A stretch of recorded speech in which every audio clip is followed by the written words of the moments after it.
네, 저 이 강의를 너무 잘 들었습니다. 제가 배운 것이 너무 많아서 정말 감사드리고요. 그리고 저는 근데 이제 만약에 이런 식의 토의 민주주의를 효율적으로 하기 위해서는 토의를 할 그런 능력이 있는 사람들이 참가를 이제 많이 하면 좋은데, 오히려 그 반대로 토의를 할 수 있는 능력이 그렇게 이제 좋지 않은 사람들, 그런 분들이 더 많이 참여를 해서 만약에 그 좋은 결론을 낼 수 있는 쪽으로 가기보다는 그 본인들이 생각하는 바를 이제 지지해주는 그냥 그런 쪽의 결론, 그러니까 타당한 결론보다는 그냥 내 주관과 비슷한 결론을 지지를 하게 되면 그런 그 문제는 어떻게 해결할 수 있는지 궁금합니다.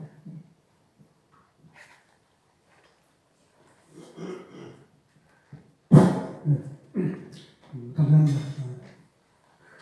토요민주주의 이론이 처음 대두됐을 때 많은 전문가들이 그런 비판을 했었습니다. 그런데 공론자 같은 토요민주주의 방식 하고 나는데 항상 조사한다고 했죠. 조사할 때 보면 처음 갖고 된 의견은 자기네 바꾼 사람들, 그런 사람들 쭉 보면 직업, 신분, 성, 지역, 인연, 관계없이 대부분의 사람들이 바꿉니다. 이건 무엇을 증명하냐면 방금 증명한 것은 많은 사람들이 지적 수준이 높은 사람들, 교육 많이 받은 사람들, 중산층 이상의 사람들, 이런 사람들은 그냥 따라가는 게 아니냐라고 우려를 하는데 결과로 보면 오히려 그 높은 교육을 받고 경험도 많고 그런 사람들도 다른 사람 의견에 따라서 자기 생각을 바꾼다라는 것이었습니다. 어떤 그 인구 통계학적 조사에 보면 일방적으로 사람들이 의견을 바꾸니까 많은 사람들이 다 의견을 바꾼다는 뜻이었습니다. 그것은 뭐냐면 좋은 의견에 따라서 자기 의견을 바꿀 수 있다는 거예요. 이래서 현대 대의가 갖고 권력이나 자본 이런 것을 쫓아가는 게 아니라 정말 토론에 따라 좋은 의견에 따라 바꾼다는 게 경험적으로 증명됐다라고 학계에서 일반적으로 얘기합니다. 또 하나 그렇게 하면 그 제도적 장치가 있는데요.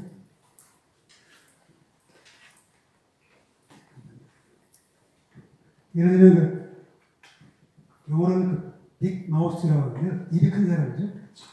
말을 많이 하고 항상 토론을 주도하고 목소리 큰 사람이 이긴다고 하잖아요.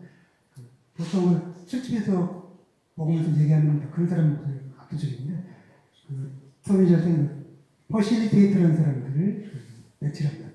조조자라고 하시는데요. 바로 빅 마우스를 컨트롤하고 그러니까 수줍은 사람들 사이에서 자기 의견을 드러내기를 주저하는 사람들, 그런 사람들은 말하도록 기회를 주고 그리고 공평하게 평등하게 토론 시험을 할수록 조정을 하는 퍼실리테이터들이 있습니다. 그런 사람을 배치해서 다양한 의견을 얘기하도록 유도를 합니다. 그런 사람들은 전문적인 교육을 받습니다. 사전에. 그런 이후에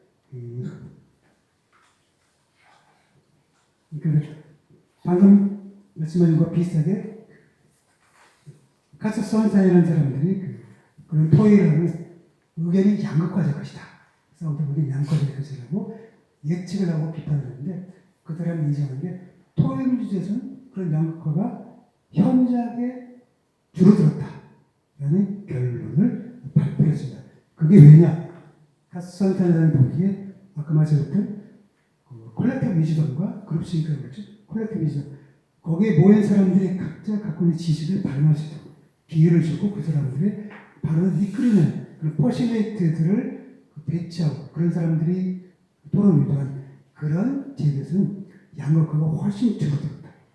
그리고 합리적 의견이 도취되더라라는 경험 조사를 결과를 발표를 했습니다. 그래서 제도 디자인 문제죠. 만약에 그러면 퍼실리테이터들은 이제 필수적이라는 건데 그 퍼실리테이터들이 조작된 사람들이면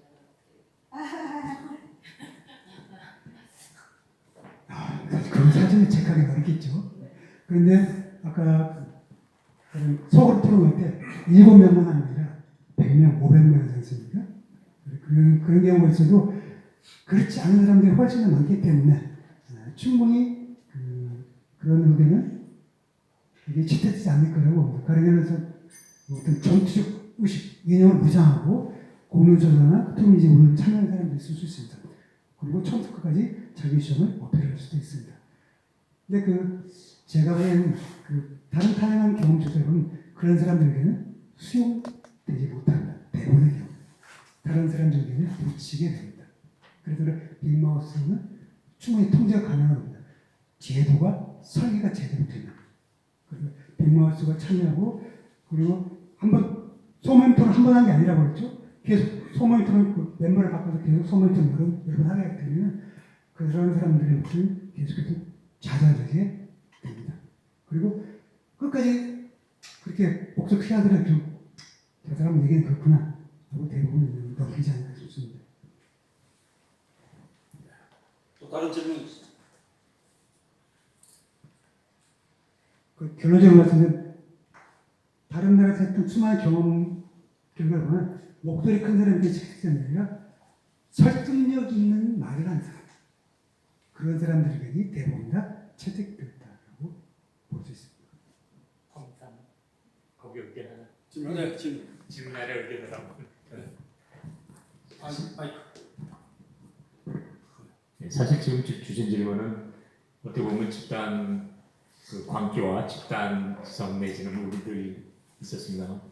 이 사실 시민의회나 토의민주주의가 늘 갖고 있는 본질적인 한계점이 분명한 것 같습니다. 왜냐하면 예를 들어서 우리가 국가보안법에 대한 거를 정말 이렇게 시민을 위해서 얘기하자 했을 때 많은 사람들이 이미 그런 잘못된 인식을 가지고 있는 상황에서 그걸 이제 자율표현에 맡겼을 적에 과연 우리가 생각하는 나름대로 좀 여러 가치를 봐서 국가보안법이 좀 아니다라는 결론이 과연 나오겠냐 할 때 약간 의문을 갖거든요.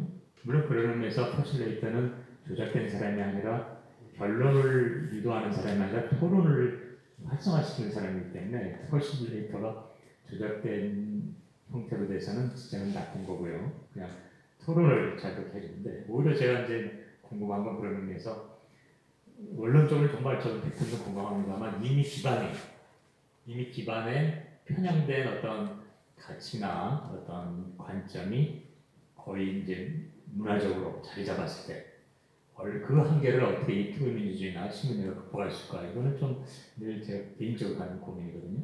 그래서 참 그런 점에 한번 좀 얘기가 있었으면 좋겠습니다. 예, 제 생각에 문화적 이데올로기로 고착화된 생각을 바꾸는 게 가장 좋은 방법이 토의민주라고 생각합니다. 왜냐하면 그냥 투표에 맡기면 관정대로 투표하거든요. 국가보안법이 있어야죠. 북한이 저렇게 미사일을 쏘아야 되는데 똥들은 풍선처럼 쓰는데 여담이지만 적대행위라면서 똥 던지는 건 애교스럽다는 생각이 들거든요. 근데 어쨌거나 전 수업 시간에 몇 번 국가보안법을 보여준 적이 있습니다. 그걸 보면 24개의 조항이 정도 됐던 것 같아요. 근데 대부분은 형법 몇 절을 따른다. 형법 몇 절을 따릅니다. 대부분의 조항이. 그러니까 보면 형법을 그냥 하지 뭐하러 이 법을 만들어서 생각을 해야 됩니다. 그럼 국가보안법이 딱 필요한 정권이 딱 필요한 이유가 있겠죠. 몇 가지. 그것만 딱딱딱 집어넣으면 요것 때문에 국가보안법이 있는 거구나 라고 알 수 있게 됩니다. 그럼 이 법을 이 조항이 꼭 필요한가? 뭐 생각을 볼 수 있겠죠. 그걸 생각하게 만든 계기가 토의민적 방식입니다. 그런 계기가 없다면 지금처럼 그냥 쭉 가겠죠. 국가보안 폐지하자고 빨갱이 대부분 욕하는 사람이 있을 겁니다. 그런 사람들이 과연 이게 필요한가? 라고 하면 자기 생각을 한번 반식을 시키는 계기 그런 계기가 꼭 그 사람이 토의 과정 교수가 자기 생각을 바꾸지 않더라도 이게 꼭 필요한가? 라고 한번 반추해 볼 수 있는 계기를 만들어주는 것 그것만으로도 큰 의미가 있고 선거나 투표로는 절대로 주어질 수 있는 기회라고 생각합니다.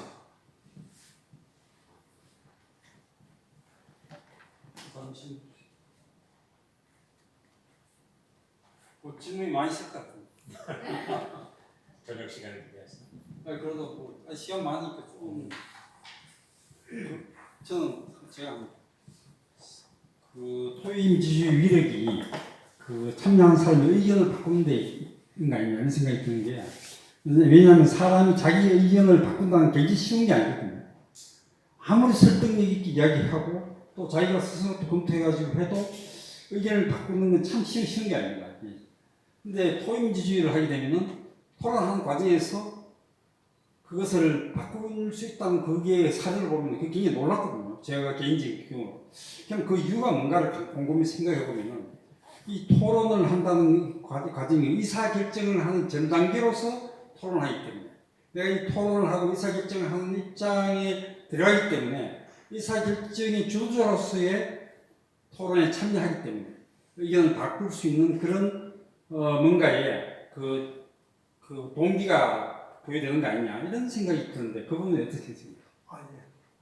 예, 맞는 말씀입니다. 굉장히 중요한 말씀하셨습니다. 그러니까 동기입니다, 동기. 어떤 동기냐면 내가 결정하는 게 국가 정책이 될 수 있다. 법률이 될 수 있다. 하는 그 책무감. 이 책무감이 어마어마하게 큰 동기를 부여한다. 그냥 술집에서 토론할 땐 술 한잔 먹고 분명히 저 사람 말이 맞는 것 같은데 그래도 동의해주기가 싫어요.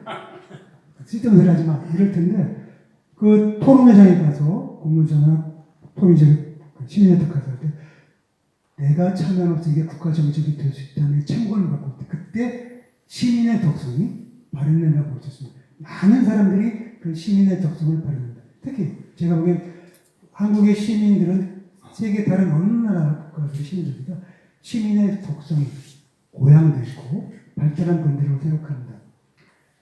이런 분들이 그 토의민주라면 바로 책무감 때문이라도 개인의 사사로운 이익을 버리고서 반드시 합리적이고 공정한 의견을 낼 거라고 봅니다. 유튜브에 많이 보면 한국은 국뽕이 있는 유튜브이긴 하지만 트럭이 돌항목에서 떨어져가지고 소주병 깨졌죠. 지나가는 고등학생 할아버지 다 모여가지고 정리하고 그러잖아요. 다른 나라에서 볼 수 없는 장면이지 않습니까?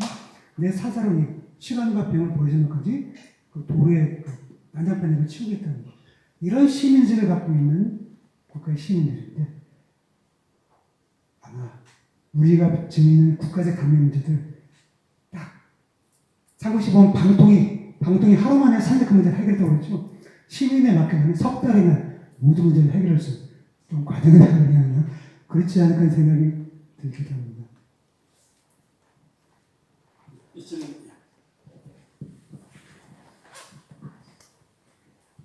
그 질문이라기보다도 제 이 경험을 담아서 한 말씀드리면 아까 말씀드린 그 토의민주주의 요즘 수기민주주의라는 말을 또 보편적으로 씁니다.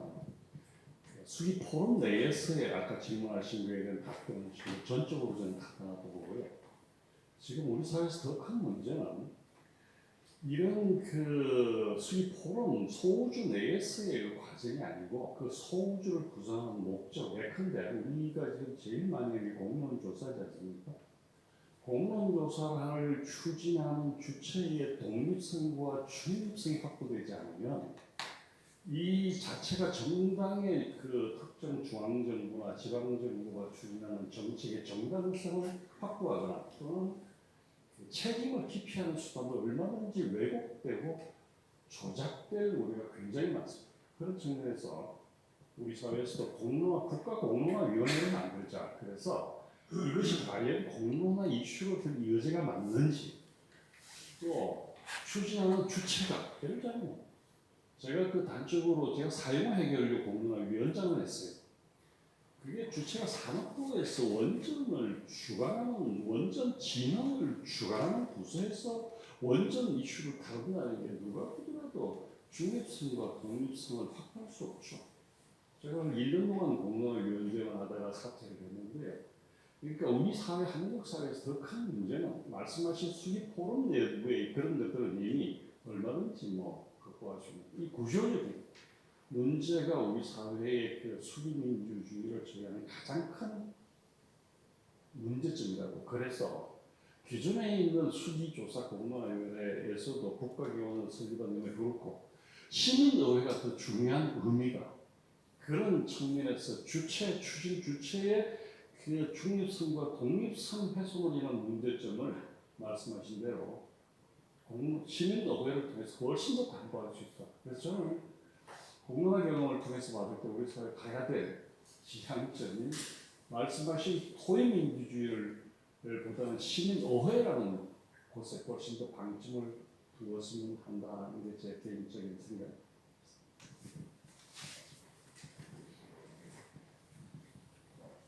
교수님. 저쪽에.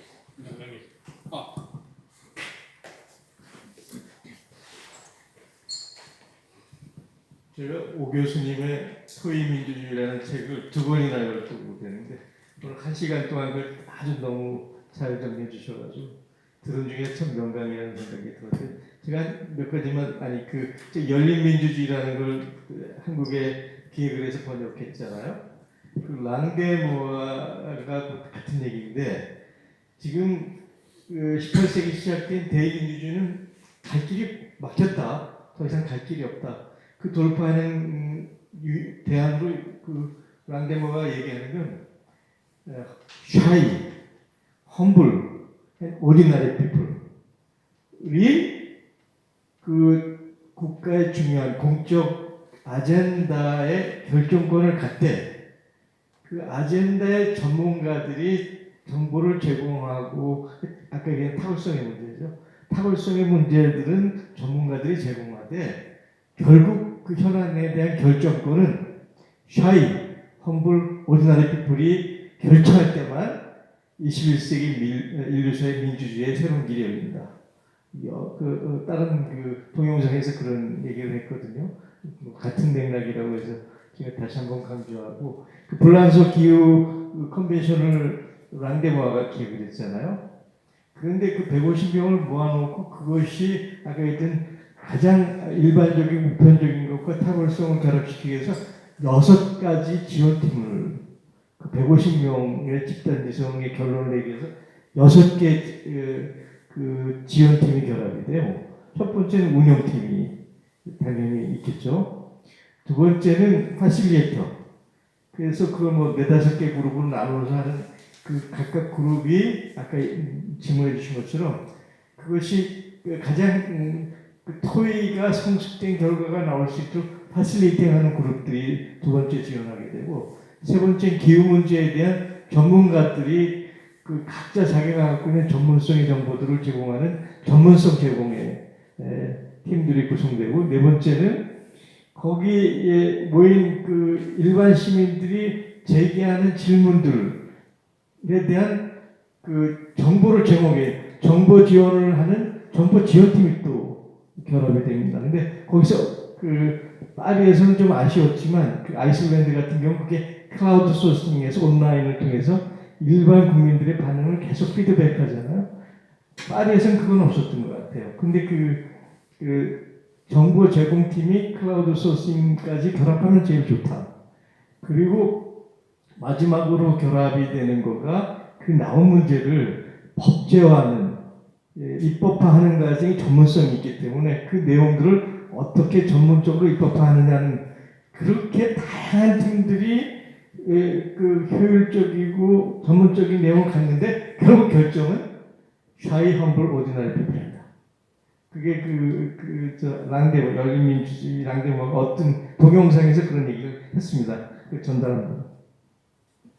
마지막에 샤이가 결정했다는 그게 무슨 얘기인지 다시 한번 해주세요. 얘기했지만 그래서 그 6개 지원팀들이 대단한 전문성과 효율성과 뭐 지원하지만 그러나 주어진 현안의 결정권은 그 150명 아까 소우주 미니퍼블릭 소우주에 모인 그 사람들은 shy, humble, ordinary한 지극히 평범한 그래서 평범한 보통 사람이 위대한 시대를 열어가는 것이 시민의회다. 그런 얘기입니다. 네, 감사합니다. 거기에 대해서 좀 말씀하시죠. 예. 공론화에서 계셨습니다. 보절하시죠. 지적하시는 게 맞습니다. 전적으로. 이내경 선생님 말씀드린 첫 번째가 그 시민회를 주도하는 사람들 독립성, 공정성인데 제가 보기에 여태 한국에서는 그 독립성, 공정성이 보장되지 못했기 때문에 그래서 원하는 결과가 나오지 않았다고 생각합니다. 그게 독립성이 가장 중요한데 말씀하신 대로 공론조사를 했던 사람들이 되게 공론조사를 이용하려는 의도가 컸기 때문에 그렇게 운영하지 않았나 생각이 듭니다. 이내기 선생님 말씀하시면서 최종적으로 그 말씀 우리식으로 표현하면 기초민주이겠죠. 기초민들이 최종적으로 결정할 수 있는 그런 계기가 필요한데 그분도 아마 어떻게 그걸 만들어야 될지 말씀을 못하시지 않을까 생각이 듭니다. 저도 어떻게 거기를 만들어야 할지는 잘 모르겠습니다. 일단 뭐 정권을 잡은 사람이 대통령이 이런 거 공론조사 하겠다. 문재인 대통령처럼 그리고 공론조사나 시민들을 제대로 해서 국민들이 정말 필요하다 라고 느끼는 계기가 있었습니다. 제 바람입니다. 그래서 정치관계법, 정당법, 선거법, 국회법 세 가지를 반드시 국민들 입장에서 국민들 의견이 관철될수록 바꿔야 된다고 생각하는데 국회의원만큼 절대로 안 됩니다. 아까 말씀드렸지만 자기들을 국회의원 만드는 법이기 때문에 절대로 안 바꿉니다. 다음 총선 때 또 떠서 그때와 마찬가지일 겁니다. 그래서 캐나다 브리티시 콜럼비아처럼 의원들이 아니라 다른 사람들이 그런 기계를 만들고 그것이 긍정적으로 법제화되고 그래서 이게 좋은 사례로 시민들이 법을 만들고 그렇게 만든 법이 새로운 세상을 만들 수 있겠구나 라는 그런 각성을 가져오게 된다면 한 번이라도 그런 계기가 만들어진다면 쉽지 않을까 그 다음부터는 쉽지 않을까 하는 생각이 듭니다. 그냥 희망이다. 마지막으로 또 한 시간 3분 아예 정리해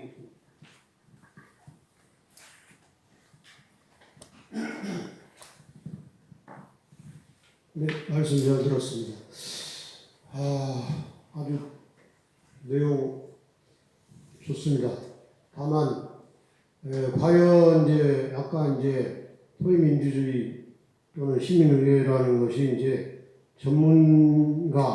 전문성만이 아닌 보편성과 이제 결합이 된 방식으로 그 효과를 얻을 수 있다 이제 이렇게 말씀하셨거든요.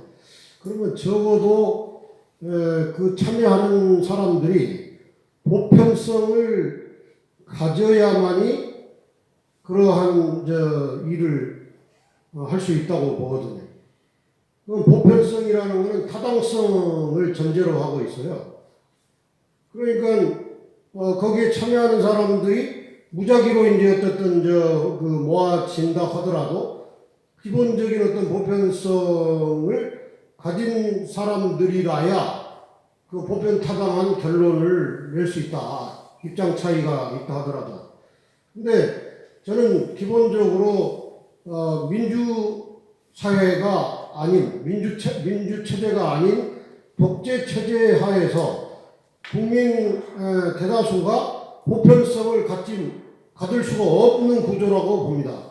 모든 권력, 언론까지 포함해가지고 보편성을 견지하지 못하기 때문에 그 대다수 상당수의 국민들은 보편성을 상실한 채로 그렇게 하고 있어요. 그렇기 때문에 그런 독재 정권에서는 그런 어떤 시민의회에서 자기네들의 어떤 권력의 문제라든가 정책의 문제라든가 이런 것들을 시민의회에다가 결정할 수 있도록 기회를 주지도 않을 뿐만 아니라 자기네들이 그런 형식으로 사람들을 모은다 하더라도 이미 보편성을 가지지 못한 사람들이 모여가지고 결정을 했을 때 그것이 이렇게 일반적인 시민의회의 어떤 성과로 연결될 수 있겠는가?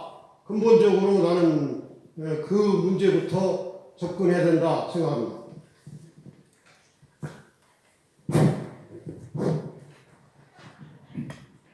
말씀하신 그런 분들이 있죠. 그래서 보편성을 보장하면서 선발할 때 층화 무작위 추첨을 그 방식을 사용한다고 했습니다. 그래서 그런 사람들이 섞여 들어오긴 하지만 그런 사람들이 다수를 차지하지 못하지 않을까 하는 생각이 듭니다. 그리고 무적 토론할 때 보편적인 생각을 하고 자기 사심 가득한 사람들도 있을 수 있습니다. 그런 사람들 사실 고민의 장치도 없고 그런데 토론할 때 자기 사심을 드러낼 해서는 안 된다는 것도 아닙니다. 예를 들어 아까 그 전주 시내 종합운동장에 뭘 지을지 결정 못했다고 그랬죠. 어떤 사람은 공원, 어떤 사람은 쇼핑센터, 어떤 사람은 컨벤션 센터 주장한다고 합시다. 나는 건설업자고 그래서 나는 컨벤션 센터를 건설하면 좋겠어. 그래서 컨벤션 센터를 계속 주장할 수 있습니다. 그런데 핵심은 내가 컨벤션 센터를 주장한다고 할 때 있는 사람들이 동의를 해줘야 됩니다. 있는 사람들의 동의를 받기 위해서는 내가 이래 잘 살아가기 위해서는 절대 안 되겠죠. 컨벤션 센터가 지금 전주에 뭐가 좋은지를 얘기를 해야 됩니다. 전주에 뭐가 좋은지는 보편적인 기준이 됩니다. 나랑 다 직업이 다른 사람들, 내가 건설업자라도 보편적, 전주 시민의 보편적인 이익에 관심해서 컨벤션 센터를 말하고 그것을 설득할 수 있어야 됩니다. 그게 토의와 그리고 이 공간이 갖는 힘입니다. 그렇잖아. 컨벤션 센터가 좋아. 우리가 건설업 다니잖아. 이런 식으로 얘기할 수 있으면 그래서는 동의를 받기가 어렵습니다. 그래서 두 가지 진석적 이유예요. 하나는 청와 부장이 추첨을 해서 그런 사람들이 다수차지 못하게 한다고. 두 번째는 토론 과정에서 보편적이지 않지만 사람들의 동의를 받기 위해서 보편적으로 설득을 해야 되기 때문에 그것이 해당하지 못한 사람들은 결정 과정에서 탈락됐다. 그 의견이. 그런 점에서 진석 장치가 충분하다고 말씀드릴 수 있습니다.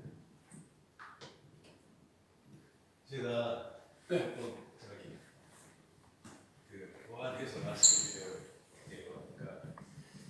그러니까 이 취지가 그러니까 한국도 지금 보면 일종의 뭐 언론 독재라든가 또 윤모씨 독재 네, 너무나 이제 평균을 조장하고 하기 때문에 하나의 독재 상황에서 그런 보편적인 바탕이 나오기 어렵다는 말은 감히 제가 듣기로는 어떤 독재가 있을 때는 거기에 이익을 눈치를 보기 때문에 제대로 된 어떤 우리가 말씀하신 보편적인 어떤 견해라든가 기본을 자유롭게 말하기도 어렵고 그런 생각이 표현하기 어렵게 되는 이런 상황 속에서는 지금 말씀하신 그런 시민이 될까 불어 주신 걸 저는 생각하고요. 제가 이제 참관도 해보고 이제 또 제가 많이 듣는 편입니다. 제 주변에 이제 그런 걸 운영해고 사실 한국에서는 이걸 운영하고 있는 부분이 알게 모르게 굉장히 많아요. 예를 들면은 제가 질문하셨을 때 제일 좋은 경험은 직접 해보시는 거예요. 그러니까 이게 자기 동네에서 하는 경우들이 있을 겁니다. 저는 굉장히 많이 아는데 이를테면은 지자체장들이 이제 자기 자신 차기를 위해서 하는 거기도 하고 각 당에서 하는 일부러 용역을 줘가지고 하기도 하는 일종의 시민이었는데 자기 공약이나 아니면은 구나 지역에서 어떤 정책을 할 때 거기에 대해서 시민들한테 내 공약을 잘 지켜주느냐 이런 걸 시민의 방식으로 진행하거든요. 그럴 때 이제 퍼실리테이터도 있고 그렇습니다. 그런데 공통적으로 제가 듣는 이야기는 그런 자리에 가게 되면요 중요한 건 거기 해가지고 좀 나와보실래요 이렇게 연락이 오거든요. 그래가지고 이제 그러면 그 중에서도 이제 좀 재밌네 또는 가보고 싶네 또는 이거 좋은 일 한다니까 이런 사람들이 오겠죠. 안 오는 사람도 있지만 일단 그렇게 모이게 장소에 들어오잖아요. 그러면 그 말씀 빌려서 말하면 좀 다른 형태의 독재가 생깁니다. 그 안에서는. 그러니까 거기서는 그러니까 저 사람 속 보이는 이야기 합니다. 이런 사람은 튀게 돼요. 저 사람은 담이라든가 뭐가 있어가지고 저런 주장을 하고 있어. 오히려 거꾸로 튀게 됩니다. 그러니까 반대의 독재가 작용하는 상황인 것 같아요. 제가 볼 때. 그 말씀은 뭐냐면은 그게 이제 잘 조직될수록 그리고 일체는 말이죠. 제가 일단 정관용 씨 아시죠? 제가 오래전에 잘 아는 후입니다만 TV에서 TV 토론할 때 그런 이야기 했어요. 그게 TV야? 아니 토론이야? 그러니까 잘 알아야지. 토론 아니죠. 쇼죠. 무슨 말이냐면은 이미 사안에 대해서 TV 토론에 보면 그러잖아요. 찬반 딱 정해서 싸우는 거죠. 그러니까 자기는 깃발을 들고 와요. 당이든 뭐든 입장을 정해가지고 와가지고 지면 안 되고 싸우는 겁니다. 이 상황은 독재가 있는 것이고 거기서는 그런 방식으로 시민이 절대 안 됩니다. 그러나 이런 방식으로 지금 이런 방식으로 선발을 하고 또 진행과 자료나 정보 제공을 이런 방식으로 주어지는 상황에서는 참여하는 사람들이 이게 다른 격제가 형성이 돼요. 그러니까 이게 자신의 어떤 이익이나 이해관계나 또는 정당이나 또는 아주 꼴통 모여가지고 이런 식의 주장을 하는 사람 오히려 튀어요. 걸러지게 됩니다. 좋습니다. 그런 그 식의 행동이나 언어가 힘을 별로 발휘를 못하죠. 반대의 복제가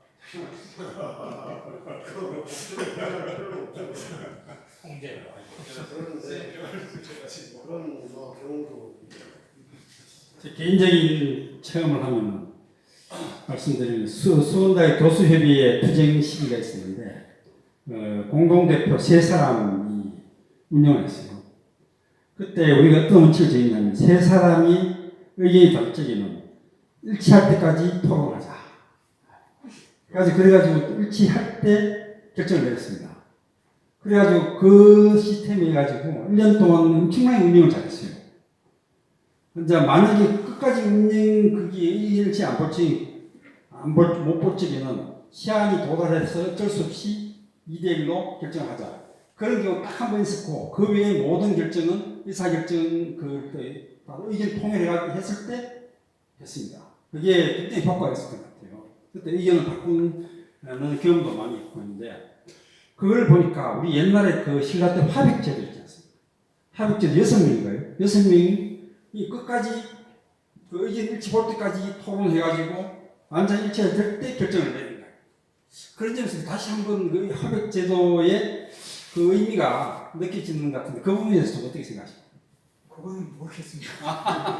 교수님, 그 지점에서 의견 하나 드리겠습니다. 제가 배심제를 공부를 했습니다. 미국에서는 12명이 찬성이든 반대든 결정을 해야 되지 않습니까? 결론이 못 나는 경우가 평균 6%입니다. 6%. 그래서 영국에서는 12명 중에서 10명이 찬성하면 결정하는 걸 했어요. 그러니까 그때는 결론이 못 나는 케이스가 4%로 줍니다. 4%로 줄었어요. 자, 그러면 인원수를 더 줄이면 결론이 많이 줄 것 같죠? 안 줄어요. 그래서 스코틀랜드에서는 유죄냐 무죄냐 제3의 결정을 내립니다. 유죄이지만 증거가 없다. 이 3가지 옵션으로 하니까 100% 해결이 됩니다. 그러면 여기서 유죄이지만 증거가 없다. 이렇게 판결을 내려서 해결하는 케이스가 어떤 케이스가 있습니까? 남녀추행죄. 여자한테는 법적인 승리를 주고 남자한테는 물리적 피해를 주지만 그래서 100% 해결됩니다. 뭐 이거는 뭐 여담이니까 뭐 말씀드렸습니다. 감사합니다. 그 부분에 대해서 마지막으로 말씀. 그 화백제도. 그 결정 과정에 대해서 네. 말씀드리면요. 물론 시한이 있잖아요. 뭐 만장일치라는 거는 불가능한 얘기고 그거 옛날 우리 옛날 책에 있는 거고 그 단순 다수결의 원칙이 있고 그러나 시민의회는 단순 다수결이 아니잖아요. 수기와 토론과 정보를 받고 또 뭐 필요하다면 크라우드 저기까지 받으면서 수많은 정보를 하면서 하는데 그 다수화 과정, 단순 다수결이 아니고 그런 수기와 토론의 과정을 거쳐서 다수화 과정을 거치는데 크게 그 결정 과정이 크게 3가지로 분류됩니다.